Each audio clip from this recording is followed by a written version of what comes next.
दार उघड बये, दार उघड.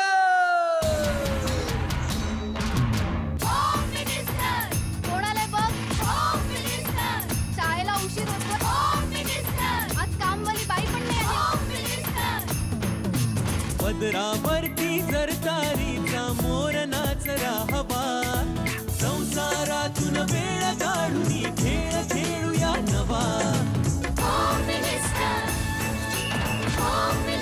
मांजकर पैठणी घेऊन आला. पहिली उघडताना दार. रोज बक्षीस देणार.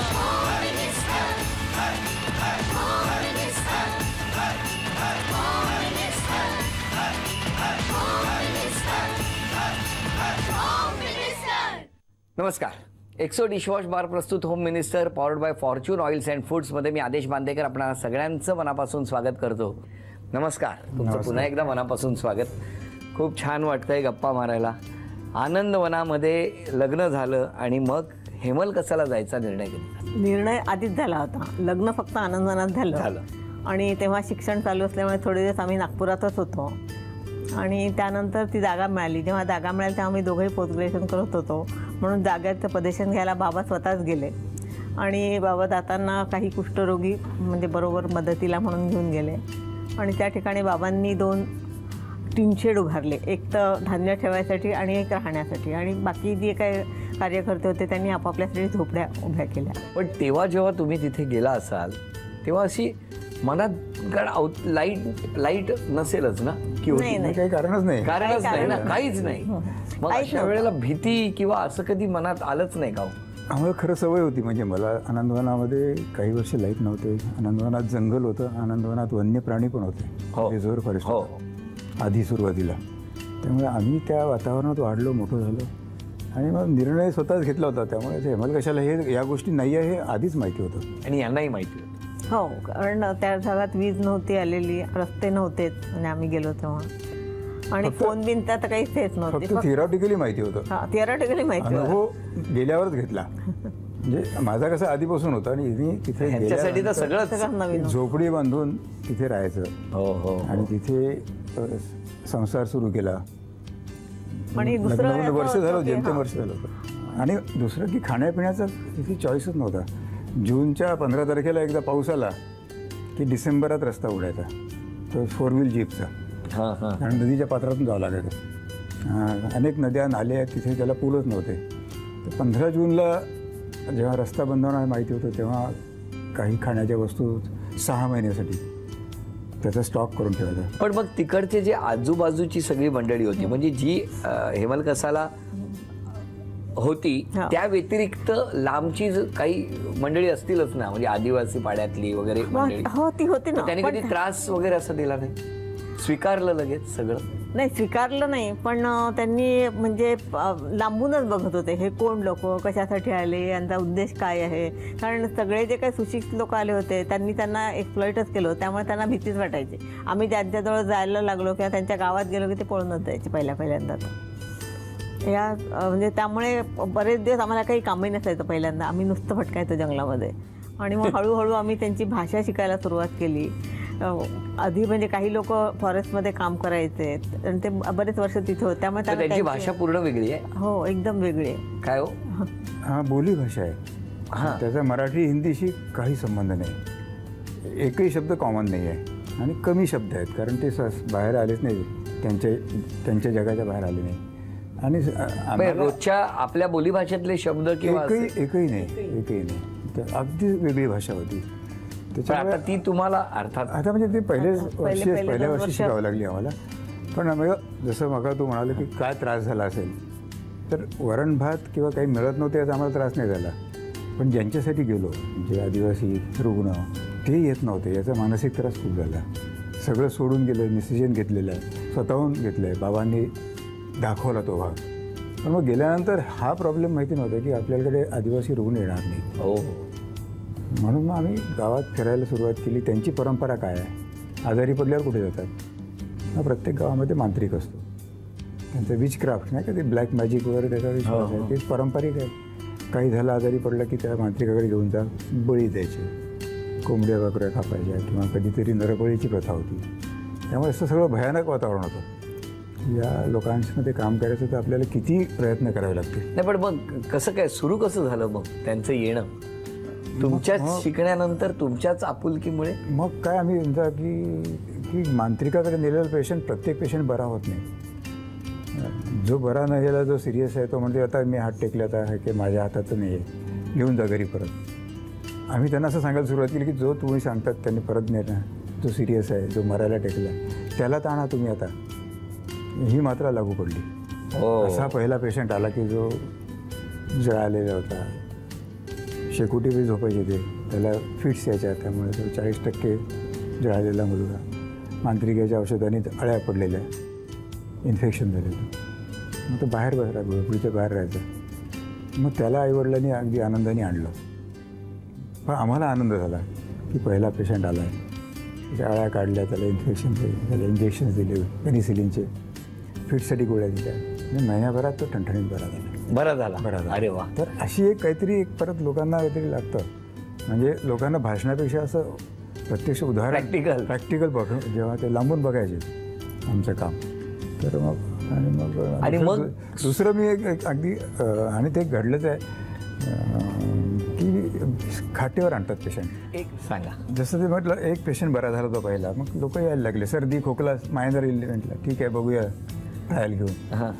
पण हा जो पेशंट खाटीवरून आणला, हा लांबून आणला, एक 25-30 किलोमीटरवरून. तर ती वरात अशी 4-5 गावातून आली, कारण लांबून आला होता. तर ते 4-5 गावच्या लोकांनी बघितलं की एक सिरियस पेशंट मरायला टेकलेला हेंबल कशाला चालला आहे. आणि आला आणि ते तिथे ठेवून दिलं त्याला, एक नातेवाईक राहून बाकी चालले गेले. आता आमची पंचायत की याचं डायग्नोसिस कसं करायचं, इन्व्हेस्टिगेशनची काही सोयच नाही, शून्य, म्हणजे काहीच नाही. बेशुद्ध कशाने पडला असेल, सिरियस कशाने झाला असेल. भाषेचाही प्रश्न होता तितकी की आम्ही फ्लुएंटली भाषा बोलत नव्हतो. आणि आपसात खूप चर्चा केली, पुस्तकं शोधून काढली. आणि मग असं ठरवलं आम्ही की ते काहीतरी डायग्नोसिस करणं भाग असतं की याला मेंदूचा मलेरिया झाला आहे. त्यामुळे त्याला क्विनिनचं इंजेक्शन दिलं, सलाईन दिलं. आणि तिसऱ्या दिवशी त्यांनी डोळे उघडले. अरे 3 दिवस आम्ही खरंच खूप काळजीत होतो, रात्रंदिवस त्याच्या सेवेशी. कारण हा जर पेशंट दाखवला तर त्याचा वाईट परिणाम होणार. त्यात डेड बॉडी घेऊन जायची तशीच लोकांना बोलवून त्या वराती. तिसऱ्या दिवशी डोळे उघडल्यावर आम्हाला खूप आनंद झाला की जरा आपलं डायग्नोसिस बरोबर आहे. आणि 5व्या दिवशी तो उभा राहिला, आपली खाट खांद्यावर घेऊन गेला. ही जाहिरात. अशा 2-3 केसेसच्या सुरुवातीच्या आल्या, त्याच्यानंतर लोक असे चारही बाजूने. आणि हळूहळू त्या ज्या पारंपरिक पद्धती होत्या त्या बंद पडल्या, म्हणजे कमी झाल्या. आणि आम्ही नुसतं आरोग्याचं काम नाही केलं. आमच्या लक्षात आलं की एक साधी गोष्ट असते की आपण सांगतो त्यांना जेवण झाल्यावर औषध घे, आणि खायला अन्नच नाही. हे आपल्याला माहीत नसतं. हे शहरातल्या लोकांना माहितीच नसतं. मग शोध घेतला अन्न म्हणजे काय. कधीतरी मिळाले तर मुंग्यांची चटणी खाल्ली, उंदीर भाजून खाल्ला, पण पोटभर अन्न काहीच नाही. शेती पिकवणं माहिती नव्हतं. मिळेल ते वाटून खायचं, कम्युनिटी हंटिंग. म्हणून आम्ही विचार केला की यांना शाळा सुरू करूया, यांना शेती शिकवली पाहिजे. एकातून एक असं निर्माण होत गेलं. शिक्षणामुळे आम्ही असं ठरवलं की त्यांना फॉर्मल एज्युकेशन पण देऊया, पुस्तकी शिक्षण द्यायला, जेणेकरून ते वरती जाऊ शकतील. तर पहिल्या बॅचचा पहिला मुलगा कन्ना मडावी, नाव काय? कन्ना मडावी.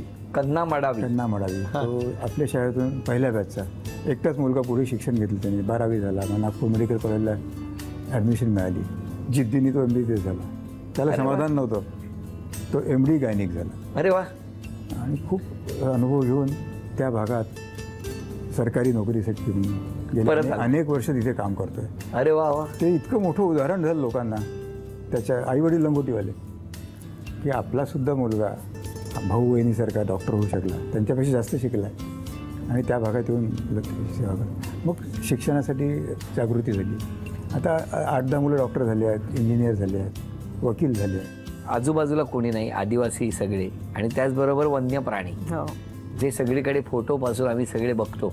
तेव्हा त्याच्यामध्ये ना असे वन्य प्राण्यांबरोबर खेळताना किंवा अत्यंत आपुलकीने जवळ घेताना तुम्हाला कधी भीती नाही का वाटली? कारण यांनी लहानपणापासून बघितलेलं होतं ते सगळं. नाही, काय झालं की अपघातानेच प्राणी आले, तसं प्राण्याशी फारसा संबंध नव्हताच.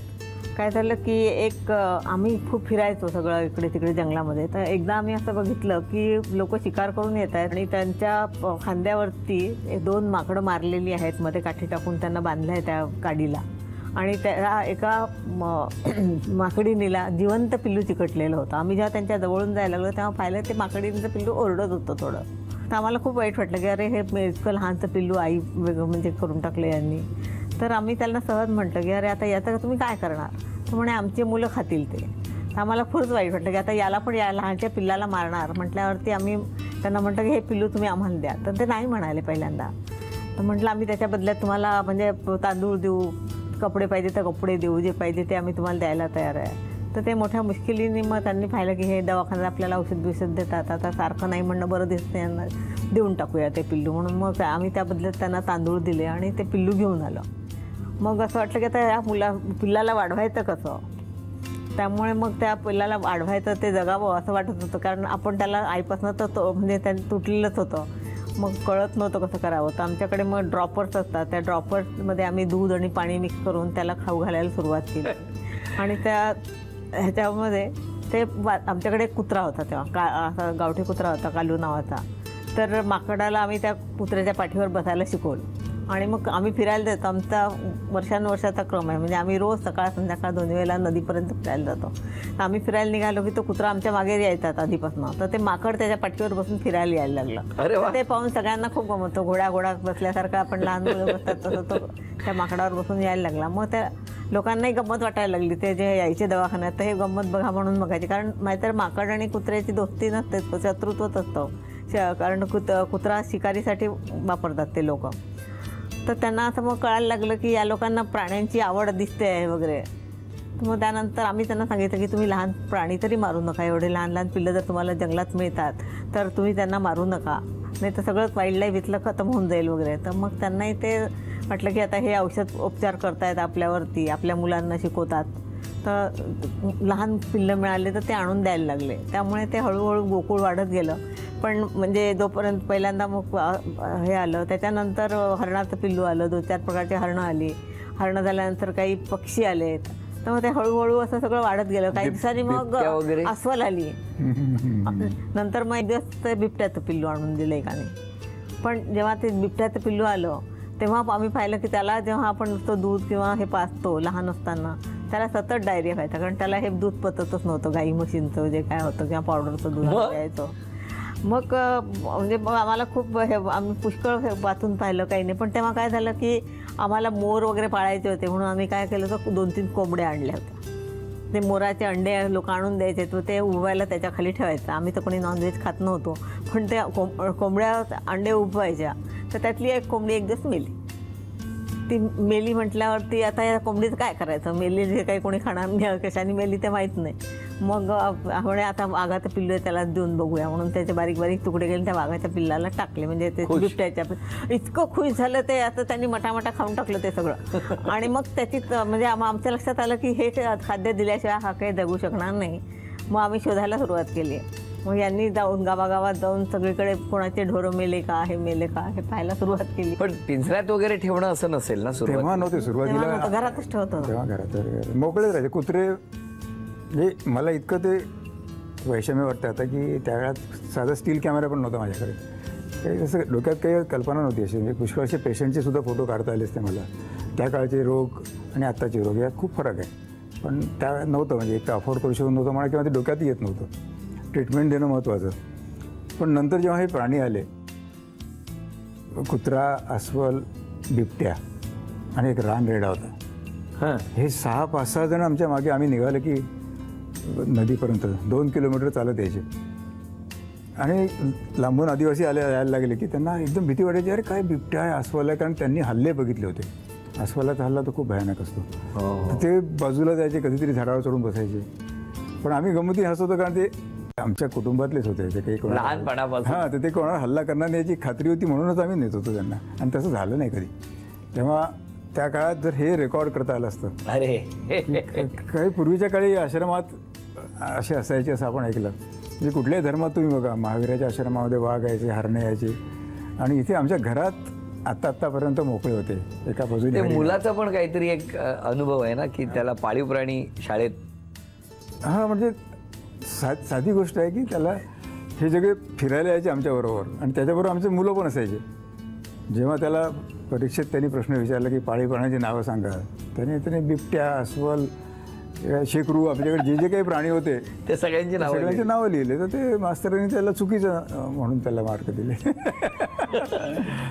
बरं, आता चित्रपट येतोय, म्हणजे आतापर्यंत तुम्ही जे केलेलं कार्य आहे ते सगळीकडे पोहोचलं. अनेक पुरस्कार, अनेक गोष्टी, म्हणजे जितका सन्मान करता येईल तितका सन्मान झाला. कदाचित त्यापेक्षा जास्त सन्मान व्हायला पाहिजे. आज हा चित्रपटाच्या माध्यमातून तुम्ही आणखी घराघरात जाणार आहात. कसं झालंय हो? आम्हाला तर पुनःप्रत्ययाचा आनंद मिळालाच, पण नानानी आणि सोनालीनी ज्या काही व्यक्तिरेखा आमच्या साकारल्या त्या आम्हाला न्याय देणाऱ्या वाटल्या आमच्या आयुष्याला. आमचं जे काय साधंसुद्धा आयुष्य आहे हे लोकांपर्यंत पोचवण्याचं काम त्यांनी केलेलं आहे. आणि त्यातून लोकांनी जर आपल्या गरजा कमी करून जर बाकीच्या समाजासाठी जर थोडंफार जरी काही केलं तर या तिचा समृद्धीचा जो काही उद्देश होता की या सिनेमाद्वारे लोकांना संदेश मिळावा तो पूर्ण होईल असं वाटतं. काय हो?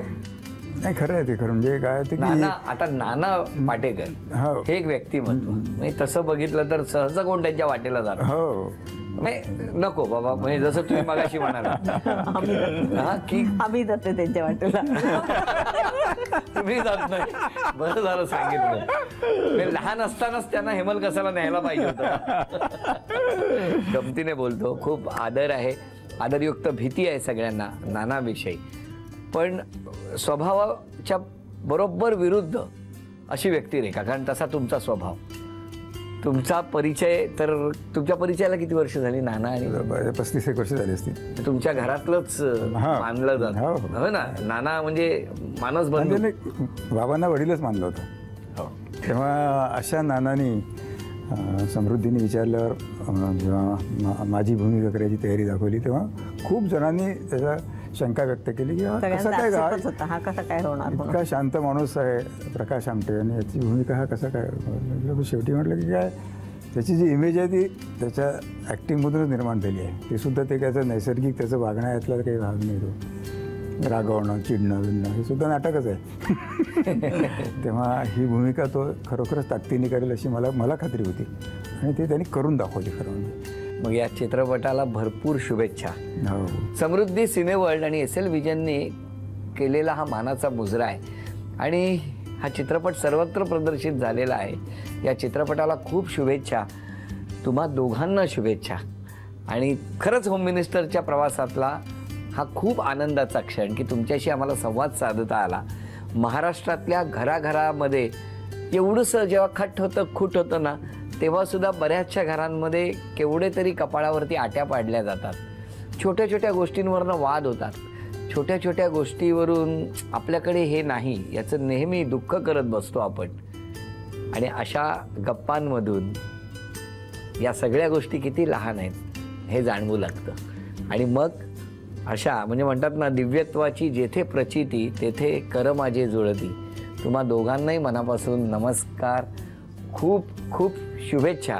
आणि त्याचबरोबर डॉक्टर प्रकाश बाबा आमटे या चित्रपटालाही होम मिनिस्टरच्या संपूर्ण कुटुंबाकडून शुभेच्छा. मी तर हक्कानं आणि हट्टानं तुम्हा सगळ्यांना सांगणार आहे की आपण जवळच्या चित्रपटगृहामध्ये जाऊन हा चित्रपट बघा. हा आठवणींचा अल्बम थोड्या प्रमाणात आज चालता आला, पण नेमकं काय कसं घडलं प्रत्यक्ष दर्शन अनुभवण्याचा आनंद तुम्हाला मिळू शकतो. आता क्षण आलेला आहे सन्मानाचा. बरं, आज सन्मान करताना ना, आज सन्मान फक्त तुमचा होणार नाही तर तुमच्या सुना आणि तुमची एक मुलगी आणि तुमचा, अशा चौघांचा सन्मान करणार आहोत. आम्ही फक्त जी भेट देणार आहोत ती त्यांना आमच्याकडनं, कारण आम्ही पोहोचू शकणार नाही, ती द्यावी. आणि अर्थात होम मिनिस्टरच्या कार्यक्रमाची सांगता आणि सन्मान हा पैठणी देऊनच होतो. मंदाताईंना तथास्तु पुणे यांच्याकडून ही पैठणी.